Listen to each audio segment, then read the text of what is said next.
Hello, everyone. It's a great pleasure for me to welcome you on behalf of Watson, Farley and Williams. Good morning, good afternoon, and good evening to you all, depending where you are. Today is our third session of our 2022 Shipowners webinar series, Riding the Wave, Staying the Course. My name is Christian Finnan, and I'm a maritime partner based in our Hamburg office. As the co-head of the firm's Global Shipowners Group, as in previous years, I'm very pleased to welcome you also this year to our series of webinars on subjects we believe are key to the immediate and longer-term interests of those operating in the maritime sector. As the start of our series, at the first session, my colleagues Valentina Keys and Nick Walker were so kind to deal for us with challenges in environmental compliance, ship recycling, and European Union ETS, addressing two very pressing issues within the wider context of ESG in maritime. It was great to learn from them how to ensure that industry players' business is in compliance with these important and, at the same time, challenging regulations. During the second, my partners Verena Scheibe, Richard Stevens, and Daniel Pilarski addressed the global tax reform, the future of shipping taxation. As leading voices on taxation in the shipping sector, they were discussing what lies ahead in relation to taxes and taxation in maritime. For those of you who missed these sessions, those were recorded, so you may wish to turn to our YouTube channel, WFW LLP, where those have been published. Now, turning to today with a thank you to you all for joining our session. What we are going to hear today is about employment issues in maritime, crewing, works councils, and beyond. Just last week, 25th of June, the IMO and others in the industry recognized the tremendous contribution seafarers make to the maritime sector with its annual Day of the Seafarer. So it's appropriate that today we will be looking at some of the issues that affect and protect seafarers, such as what determines relevant jurisdiction from an employment law perspective, issues around repatriation, something that came into sharp focus during the COVID-19 related lockdowns. And we'll also look at issues relating to works councils. Works councils are perhaps not something those in the UK, for example, will be familiar with, but are much more common in Europe and are very relevant for some of the major shipping companies. The expert speakers of today are my partners, Devan Khagram, based in London, and Dr. Andreas Wiegrefe, who's operating out of our offices in Hamburg and Munich. Andreas specializes in advising national and international companies in all individual and collective employment law matters. In addition, he has extensive experience in employment court proceedings.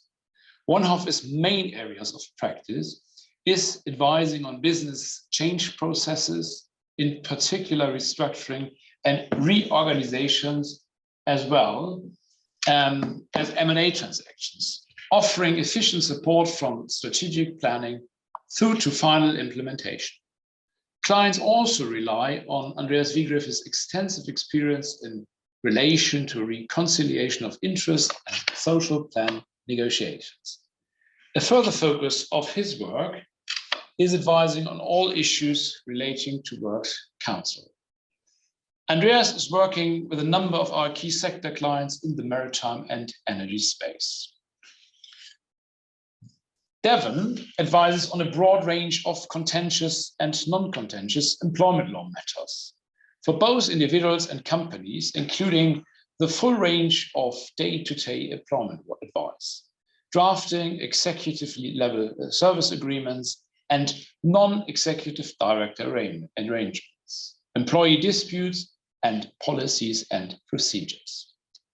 He's very experienced in the employment aspects of share and business acquisitions, domestic and cross-border, and complex chief-related advice, including outsourcing agreements.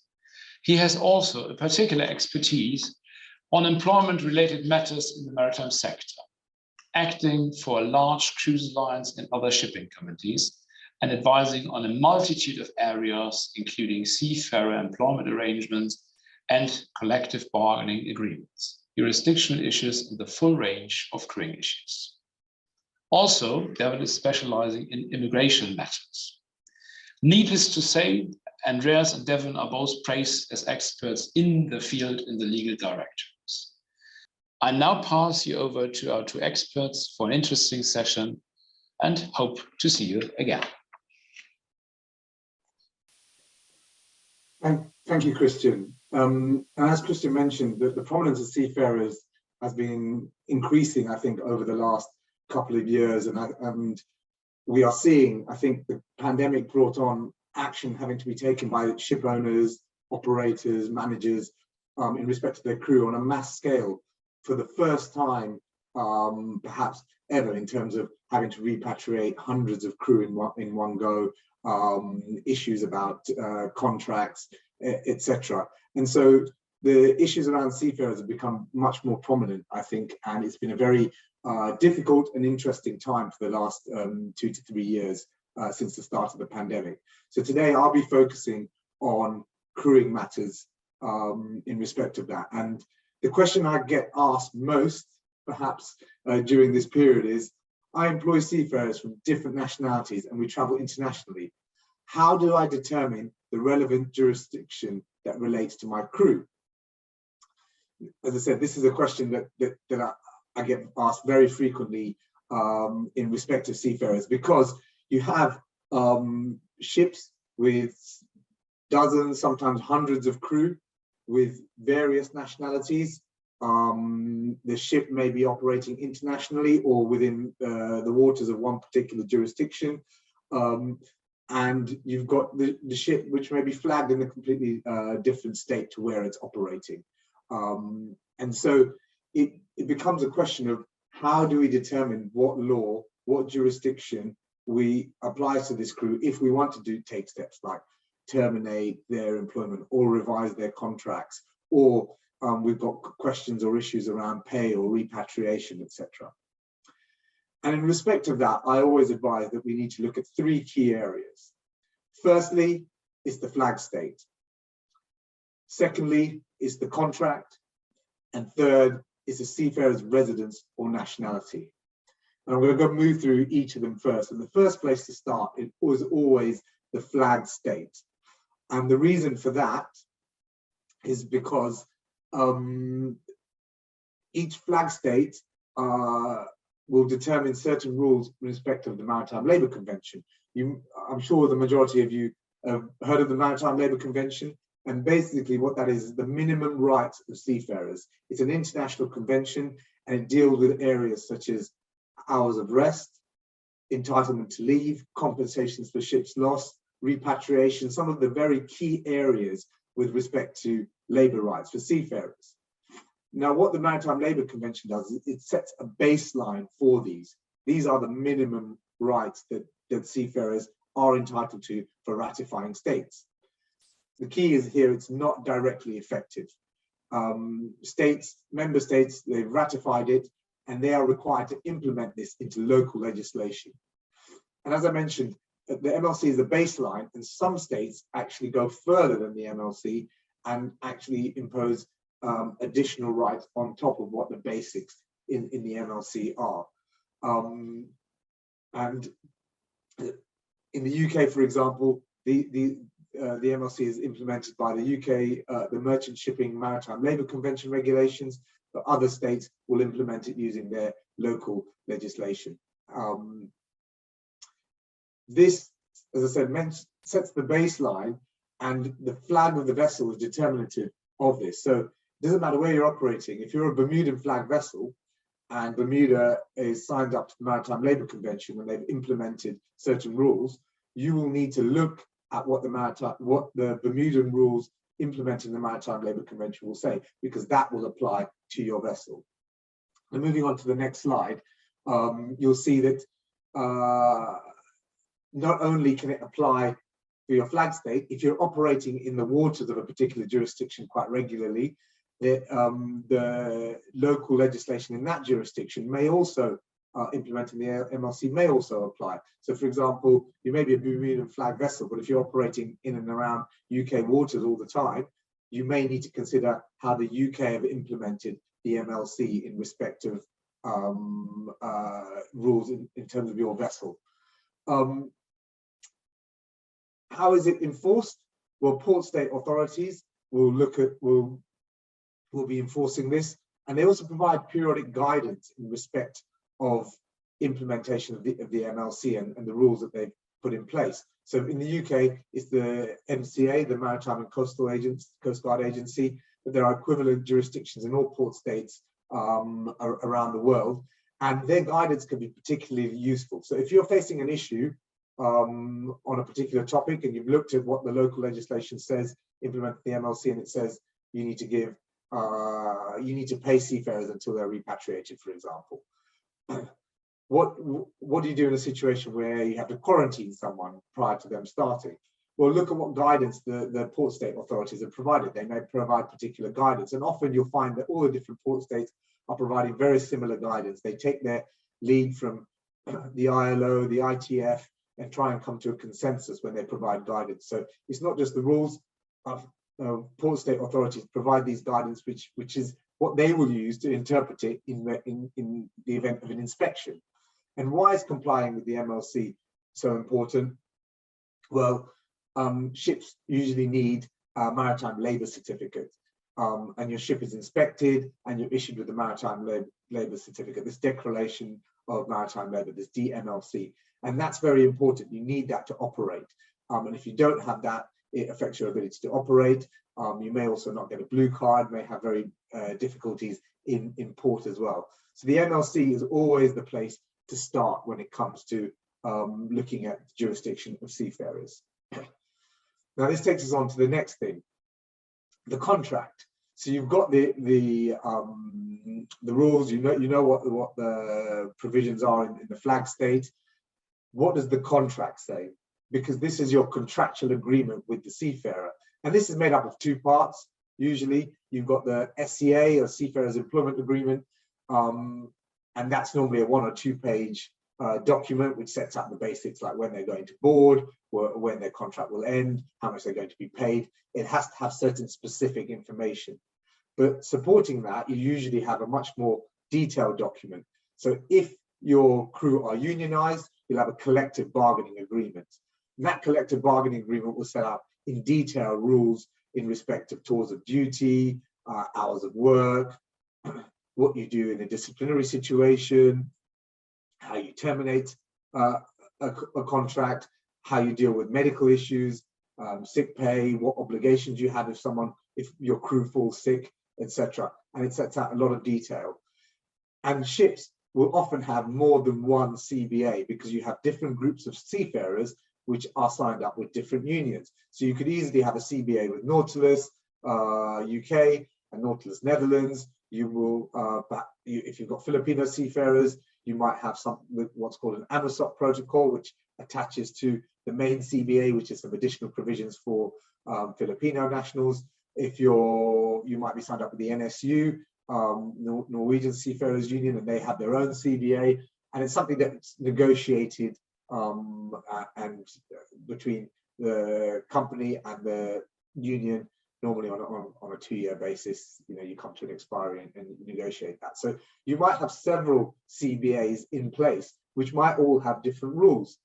In addition to that, you might have non-unionized crew, in which case the company themselves might have a detailed set of terms and conditions dealing with those same issues, but it's not negotiated with the union. It's something the company has put in place and the seafarer has signed. And so each of those documents may have a different law. You may have, they may adopt flag state law. They may adopt the law of the country where the union is and where the seafarers are generally resident. So you could have Nautilus UK might adopt flag state law, or they might adopt English law. The NSU often adopt Norwegian law, for example.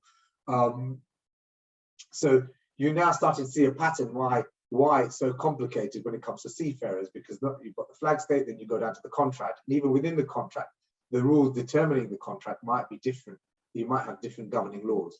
But ultimately, whatever the governing law, you do have to look at the wording in the contract and what does that wording say. And yes, the governing law may help you interpret that wording, but ultimately you need to look at what it says. If it says you have to give 3 months notice, well, it doesn't matter what the MLC, if the MLC says you can only give 7 days or 14 days or 1 month notice, your contract says 60 or 90 days. That's how much notice you have to give to terminate a seafarer's employment.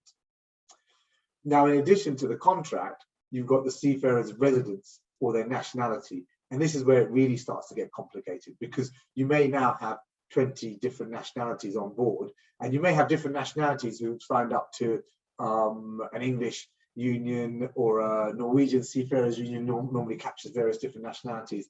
But when it comes to their individual rights outside of the contract, their country of residence and nationality may be important, because sometimes domestic employment law can have extraterritorial effect. And by that, I mean, it overreaches the contract or the flag state rules and says, it doesn't matter if you've got a Bermudan law contract. It doesn't matter what the flag state is. You're resident in England, not just resident, but you also meet the test for English jurisdiction. And it could be where you are recruited, or how closely is your employment connected, where do you board the vessel. There's various rules and considerations. And therefore, we think UK employment law will apply to your employment, regardless of what the laws of the contract. So if you were to take action in respect of your seafarers, like discipline them or terminate their employment, you also need to bear in mind UK employment law. And different jurisdictions may have different rules in respect of, and different tests in respect of whether their local employment laws apply in respect of those seafarers. Then you have specialist sailors.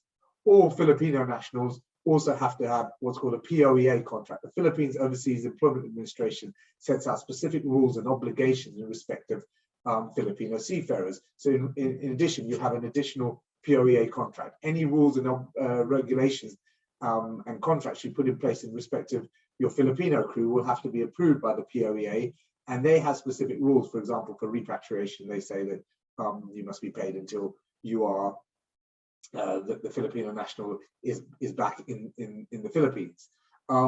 So this is where it starts to get very difficult, and it's not practical to go to 15 or 20 different nationality lawyers and get advice on all of those jurisdictions. So in terms of a practical approach, how would you approach it? Well, what we advise is, whilst it's not a risk-free approach, take a pragmatic approach and look at your large groups of employees. Look at what unions you've got. For example, if you've got 3 large unions, look at the law for those, because more often than not, if seafarers were to take any action, it would be backed by the union. So if you can, and the unions are likely to look at the laws of the country where they're based. So Nautilus in the UK, for example. Also, think about having discussions with those unions. You may know in the UK there was a large fallout from P&O ferries, where they made redundancies, and the unions were quite vocal in their criticism of the company and were lobbying the government for support and action in that scenario. And sometimes you can avoid that. It's not always possible, but sometimes you can avoid that by entering into a dialogue, and an early dialogue with the unions in respect of any changes you're planning to adopt. Because if you can get the unions on board, then the chances are they will recommend it to their seafarers, and you're not going to get individual claims from those seafarers. Or you may get a few, but it's less likely, because often the unions fund those claims if there are claims, and otherwise it can be quite expensive for a seafarer. So think about involving unions. And think about the groups you have. You may have 30% from one nationality, 20% from another, 20% from another, and then 5 or 10% from various other nationalities all put together. Well, look at the large nationalities. We've done this with, for example, where you're looking to change terms and conditions. What does it say in Italy?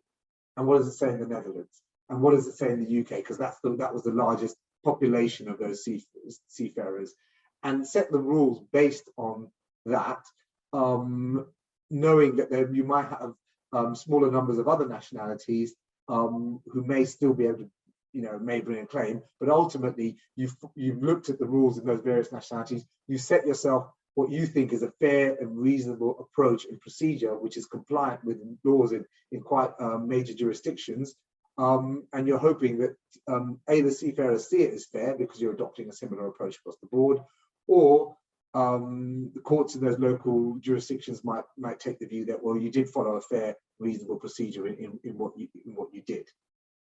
So always think about the practical approach. It's not always the legal approach. So just to round up on this, so issues of jurisdiction are very complicated. The flag state is always the starting point, but consider the laws of the CBA and your groups of seafarers when you're deciding jurisdiction. We're now going to move on to the second question, a question that I've been asked quite frequently, which is on the next slide. So repatriation is still a challenge. What are my obligations? And this has been a major challenge now for 2.5 years, and it's still proving to be a challenge in certain scenarios. Obviously, at the beginning of the pandemic, it was a real major issue. Ship owners and operators and managers were having to repatriate hundreds of crew on their vessels, and often it was impossible to do so, and it became very complicated in terms of how to deal with that. But even today, we're seeing challenges with respect to the Ukraine, for example, and I'll speak about that. Certain jurisdictions, there's still very strict COVID rules, for example, China, and repatriating crew to China is still proving to be a challenge.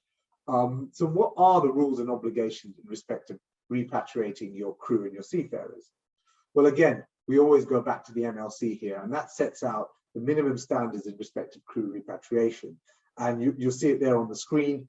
There is a positive obligation on you to repatriate seafarers at the end of their contracts. And even where you terminate that contract early, if you, the ship owner, are terminating, or where the seafarer terminates for justified reasons, or where the seafarer is not able to continue, for example, where they're ill, the ship is shipwrecked, or it's bound for a war zone, which is becoming more prominent. As I said, certain areas were declared war zones after the Ukraine war started. So in these scenarios, there is this positive obligation on you to repatriate your crew. Now, who does this obligation rest upon? And the MLC puts this obligation on the ship owner. So you'll see on the next slide the definition of ship owner here. And it means the owner of the ship or other organization or person, such as a manager, agent, or bareboat charterer who's assumed the responsibility for the operation of the ship from the owner, etc. You can see the full definition there. But often what you find in contractual relationships is even where there's a ship manager, the ship owner is usually deemed to be the employer and perhaps also the ship owner for MLC purposes. And therefore, the ultimate obligation on repatriating the crew can still sit with the ship owner, even where you have a ship manager. Yes, under your contract, the ship manager is being charged with the responsibility of getting those crew home. Often they charge that cost back to the ship owner. But ultimately, if they fail to do that, it's the ship owner's responsibility at the top of that chain to make sure that they are repatriating the crew. And this is to make sure, this is from the MLC, to make sure that ultimately there's someone there who is going to get these crew home. You have that obligation. Not only do you have the obligation to repatriate them, you have to cover the costs as well. There is some scenarios where, for example, the seafarer has been found to be in serious default of their employment obligations, gross misconduct, for example, on the vessel. In these scenarios, the cost of repatriation might be with the seafarer. Usually the cost of repatriation is always with the ship owner. But here you might be able to recover the cost from the seafarer, but the obligation to repatriate remains. So you are still required to get them home. It's just that you may be able to recover that from their spinal salary, for example, which often doesn't cover the full cost of it anyway. What costs are you required to cover as a ship owner?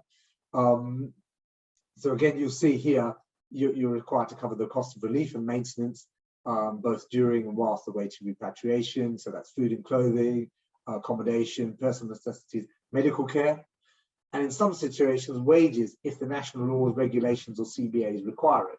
Now, at the beginning of the pandemic, there was a lot of guidance from port state authorities to say that room and board is enough if you can't get them home. Don't worry about it. The room and board, you don't need to worry about the cost of their wages during this period.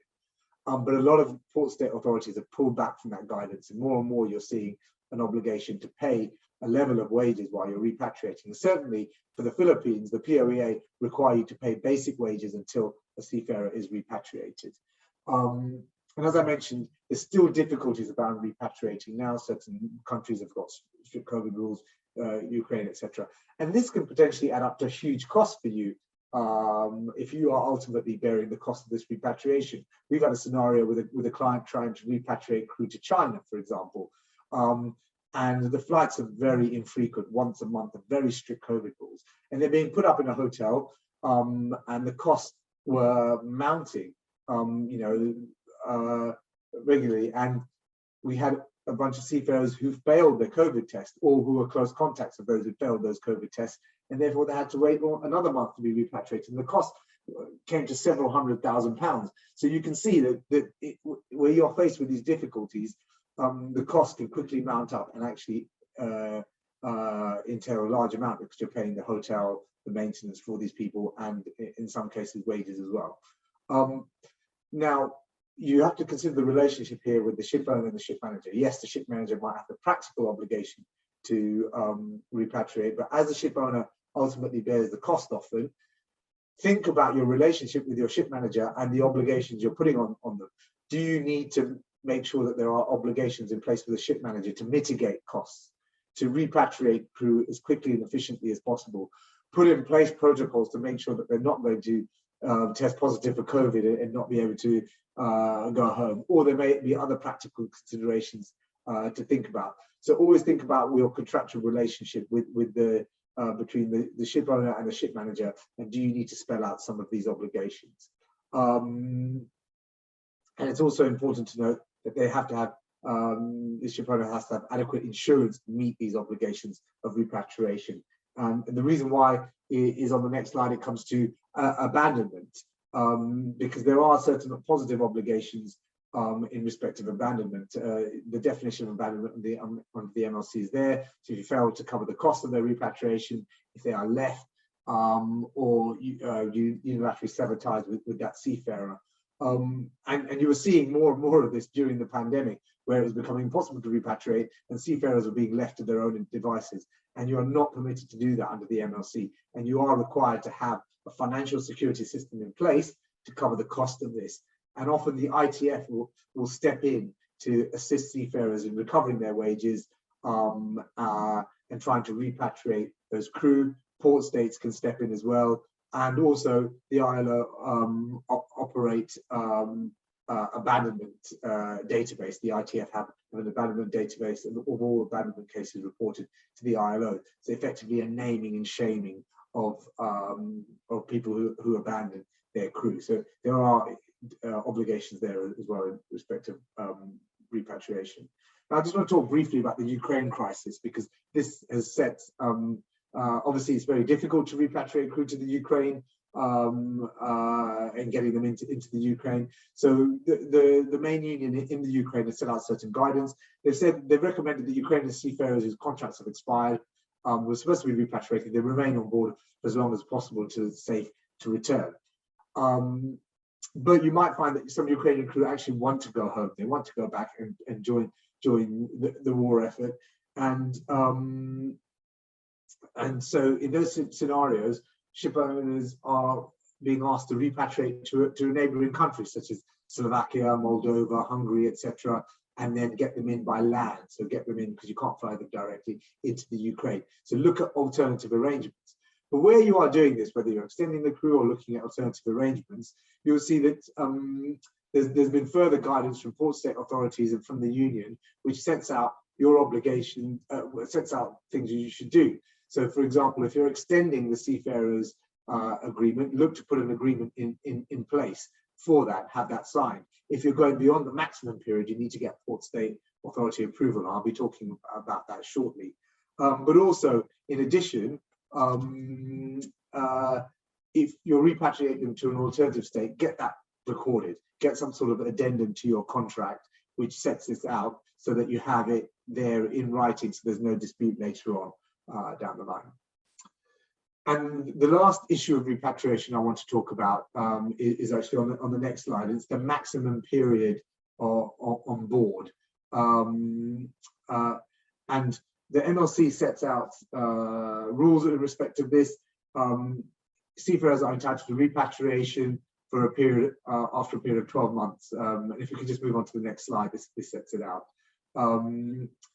So you need flag state approval for extensions beyond 11 months, and a seafarer can request to remain on board for longer in certain limited circumstances. But there you should always get flag state or port state approval for that extension, even where the seafarer wants to extend beyond it. But also where you have shorter contracts, you may have a contract which is only 3 months or 6 months, and you may want to extend that, and it doesn't take you to that maximum 11 or 12 month limit. Even in that scenario, you need to get the seafarer's consent to extend their contract. You can't just unilaterally extend the contract unless there's some contractual flexibility in there. And to that end, think about inserting contractual flexibility, because we've had scenarios where, for example, they can get a company's engaged crew for only a short period of time. They just want to get them to a certain port, and there they'll have a whole new crew flown in, and everyone will be relieved, and they'll do a crew change at that point. But COVID rules in that state meant that they couldn't get the new crew in. There were changes that took place quite late on. And they wanted to take the existing crew to a third state and repatriate them from there, because they can get the new crew in there. Well, the crew refused. They said, the contract says, I'm only going to be until this, employed until this state for a period of 1 month, and then you have to repatriate me. I refused to go to that next state to be repatriated. And that the companies there faced a lot of difficulties there, because if your crew are refusing to cooperate or refusing to do anything, it becomes very difficult for you to operate that vessel. And so think about having flexibility within your contracts, and think about perhaps having a longer length with the ability to reduce the contract rather than a very short contract which you can't then extend if extenuating circumstances mean you're required to. So just to sum up, repatriation has many challenges and the costs mount up. So think about your contractual obligations with the seafarers, but also with the ship managers to set out what the obligations on the ship manager in respect of that repatriation. I'm now going to pass over to Andreas, and he's going to look at a question moving slightly away from crewing to works councils. So that question 3 is: we understand that works councils are common in Europe. What are they, and what are the types of issues that need to be consulted on? Over to you, Andreas. Thank you. Many thanks, Devan. Yes, works councils indeed play a major role in many jurisdictions, including Germany. In this context, a distinction must first be made between works councils and trade unions. In contrast to trade unions, works councils represent the interests of the employees in an operation. Members of the works councils itself work on a voluntary basis, which means that they do not receive any additional money for the works council related work. To become a works council member, employees must be elected in a works council election. These elections are generally carried out every 4 years. Trade unions, on the other hand, represent the interests of employees in certain industries beyond company borders. Trade union, therefore, does not exist for a single company, but for an entire industry, and sometimes even for several industries. Every employee is free to become a member of a trade union. However, there's also some connective tissue between trade unions and works councils, as trade unions often actively support the establishment of a works council, and also regularly often workshops for works councils. On occasion, trade unions organize strikes in certain industries, but also companies, in order to help enforce their demands in collective bargaining negotiations. Whether a works council should be elected in an operation is decided exclusively by the employees. preventing a works council election in Germany is punishable under criminal law. The size of the works council to be elected depends on the number of employees in the company and can consist of up to 35 members.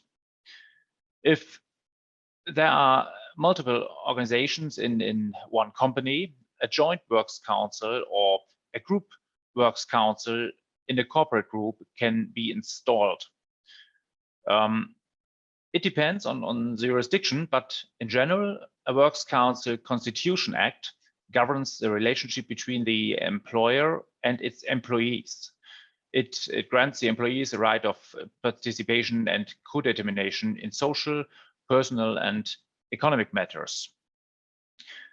A frequently asked question in this context is, do works councils also play a role in the maritime industry? And the answer is yes. Works councils play a major role in the maritime industry. In fact, they play a role in many different ways. In the maritime industry, a distinction must always be made between shore-based works councils and ship-based works councils. A ship-based works council is always important if the company employs crew members on ships. In these circumstances, the ships often form a separate business which must be distinguished from the shore-based business. For this reason, we recommend to our clients that shore-based works councils and ship-based works councils should always be treated separately. Otherwise, there is a risk that the same working conditions will apply to crew members and onshore employees, which is often unsatisfactory in practice. Issues can arise, range from those around working hours to breaks and time recording issues. In addition, there is a high level of automation and digitalization in many areas of the maritime industry, especially in the container terminal sector. In the context of such situations, works councils have various rights of co-determination and participation. This also applies, among other things, when it comes to operational restructuring and changing of workplaces. Yeah, and this leads us to the question, what are the rights of works councils, using Germany as an example? Among other matters, the Works Council is there to ensure compliance of the employer with the laws, ordinances, and accident prevention regulations by the employees, as well as with collective wage agreements and operating agreements by the employer. With regard to the rights of the Works Council, a distinction is made between information, consultation, and co-determination rights. With regards to social matters, the Works Council has a comprehensive co-determination right. Social matters for which the Works Council has a co-determination right are company rules, for example, code of conduct, smoking bans, dress codes, name tags, and so on. Furthermore, beginning and end of the daily working hours, including breaks, a temporary reduction of extension of working hours, for example, overtime, issues concerning the company wage structure, in particular, policies on distributing bonuses and other performance-related benefits. Furthermore, establishing general policies on holiday and introduction and application of technical equipment and software. Due to the comprehensive co-determination right for social matters, the employer is very limited in its ability to make free entrepreneurial decisions. If the employer implements measures on social matters without the consent of the Works Council, the Works Council can prevent these measures within the scope of an interim injunction. With regard to hiring, transfers, and dismissals, the employer is obligated to inform the Works Council before hiring or transferring an employee and submit the necessary documents to the Works Council. If the Works Council refuses to give its consent to the aforementioned personal measures in accordance with the statutory requirements, the employer is obligated to obtain such consent to the personal measure in court. This can be not only very costly, but also very time-consuming. In Germany, the Works Council must also be consulted before each dismissal. The employer must inform the Works Council of all reasons for the dismissal. A dismissal that is made without consulting the Works Council or not properly consulting it is invalid.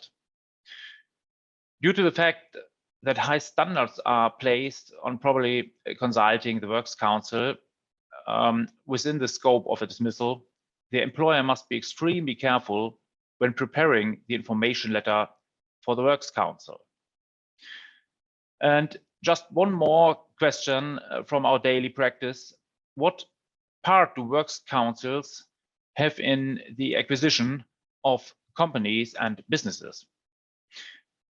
In the event of a merger or of companies or businesses, the economic committee of the Works Council must be informed comprehensively and in advance if such a committee has been formed.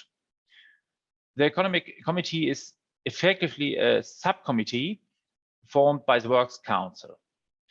In addition, the Works Council must be provided with a merger agreement. The merger agreement must, amongst other things, contain information on the legal, economic, and social consequences for the employees, as well as the measures planned. In the merger, or if a merger is to be followed by a consolidation of the company's operations or businesses, a reconciliation of interests and a social plan must be negotiated with the Works Council. Also, if the employer is planning a restructuring with operational changes,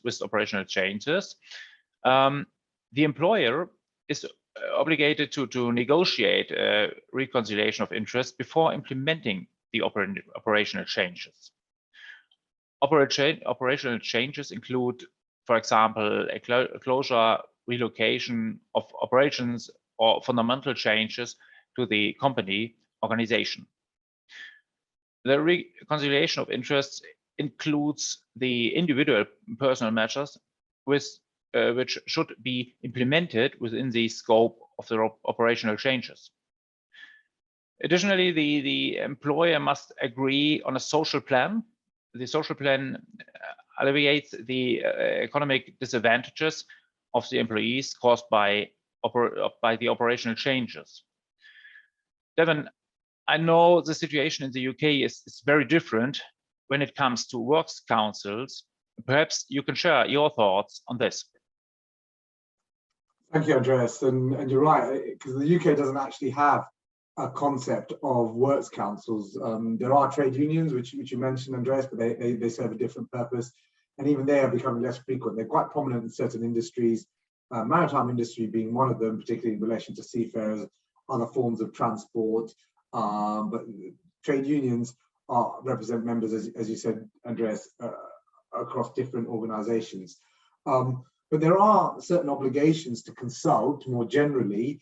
It's just in a less formal setting in respect to the Works Council. So, for example, if you've got collective agreement with a trade union, you'd obviously have to consult and negotiate with them in respect of changes to those terms and conditions.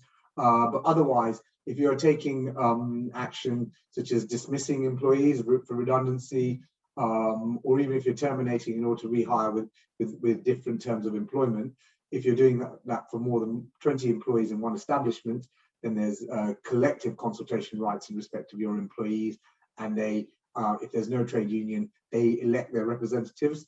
Also, where there's a transfer of undertakings, unless it's a very small organization with less than 10 employees, you're required to consult with those employees in respect of that transfer of undertaking, or CHUPI as it's often known.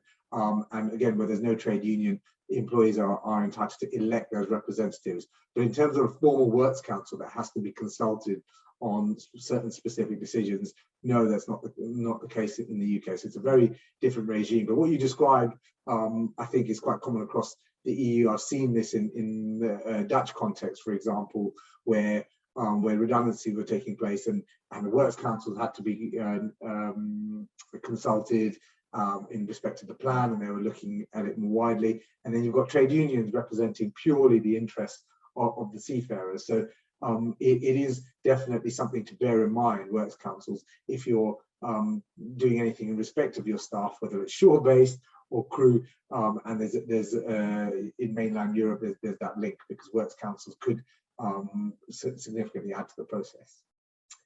Now, just to wrap up today's session, I'm going to be just looking at a few key developments that you need to be aware of in the maritime space when it comes to crew and representatives. Firstly, it's a very UK oriented development, this one, but the UK has in place a concession which was in place until the 1st of July in respect of visas for crew, for people who are engaged in construction on vessels with construction and maintenance of a wind farm within UK territorial waters, and they only needed a visit visa for those, or for certain nationalities didn't even need a visit visa, they just need certain documentation such as their passport, etc. Now this concession was due to come to an end on the 1st of July and would have imposed an obligation on many of those operating on those offshore vessels operating offshore the UK. But that's now been extended to the 31st of October. The UK government has said that's the final extension, but they also said that when they set the 1st of July date, so we don't know, and we do understand there's more lobbying going on of the government to try and extend that further. There was a big fallout in the UK from the P&O ferries redundancies. You may have seen that in the news, and the government in relation to that announced a 9-point plan to protect seafarers, and that's included things like making sure that those operating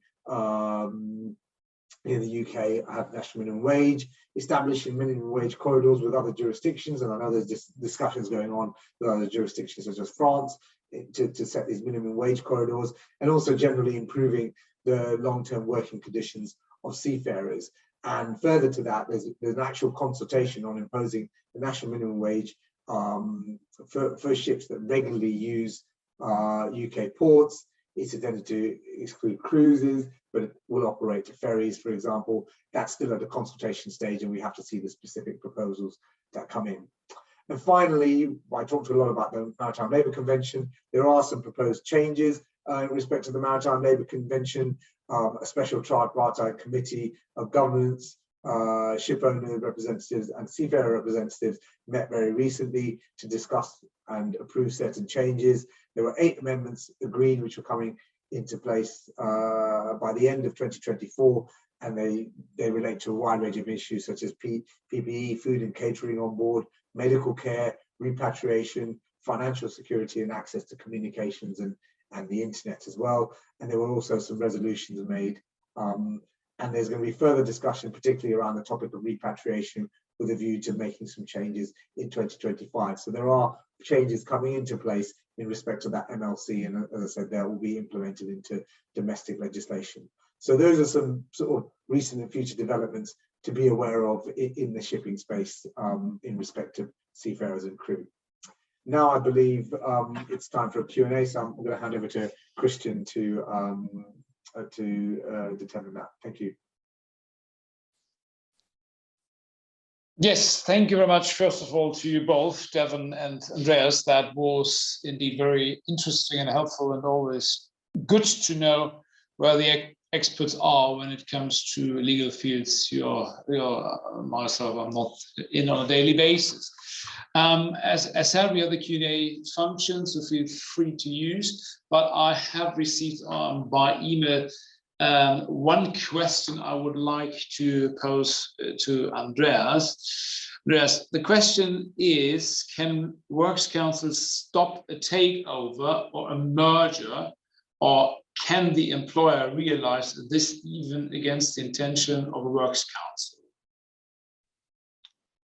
Andreas, is that something you could answer? Of course, Christian.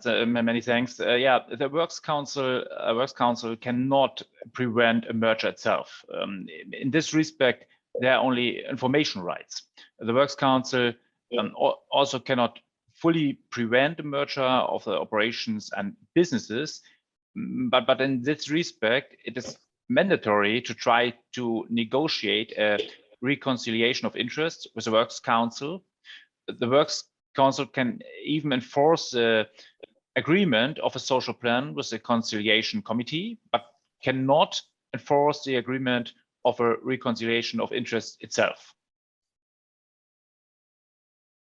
I think that's very, very helpful to understand. And indeed, there was a follow-up question, probably because a number of our audience may is curious about Works Council and their powers they have. But the note here is, what happens if the employer and Works Council cannot reach an agreement? I can take this question also. Yes, I have already mentioned that with regards to social matters, the Works Council has a comprehensive co-determination right. Comprehensive in this context means that the employer is not authorized to implement measures if a mutual agreement in this regard has not been previously reached with the Works Council. If an agreement cannot be reached on a social matter, a so-called arbitration board has to be installed, which makes the decision. The cost for an arbitration committee can be significant, so that German employers generally try to avoid the necessity of such an arbitration committee. The same applies in the context of restructuring regarding the agreement on a social plan. Okay, I see. Thanks for that. I have a question which seems to be for Devan. What remedies a seafarer may have for breaches by the employer? Is that for you, I guess, Devan, to answer? Yeah. Yes, thank you, Christian. I can answer that. So, question we do get asked that quite frequently. Well, what can the seafarer do in certain situations? And as I mentioned, there's different rules, different jurisdictions applies, and it does depend what obligations you're breaching. So if you're breaching the contract, then of course they can bring legal proceedings in courts. Often you have a jurisdiction clause, and that will set out the court. But if it's Filipino, for example, there could be something in the Philippines. Or often you have arbitration clauses in these agreements. So therefore, they have to go through the arbitration procedure. Often unions will help them in that regard. If it's a breach of the MLC obligations, then actually it's the port states that are required to enforce these rules. And the individual can sometimes complain to the port state authorities, but they're relying on the port state authorities to actually take action against the seafarer or the ship owner in that scenario, which they sometimes do. They take things up on behalf of seafarers, and sometimes there can be criminal penalties attached to it, or fines, etc. for the organisation. And if it's domestic employment rights, well, that will very much be determined by the rules in that particular domestic jurisdiction. So UK, my jurisdiction, for example, if there are breaches of UK employment law, for example, unfair dismissal, then they can lodge a claim in the UK Employment Tribunal, regardless of the law of the contract, as I mentioned, and you might have remedies there. So there are different ways for seafarers to approach this.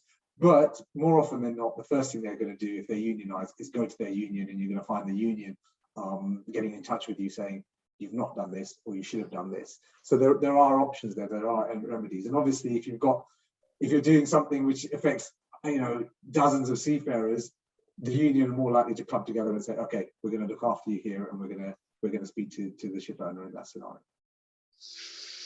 Brilliant. Thanks for clarifying the position there.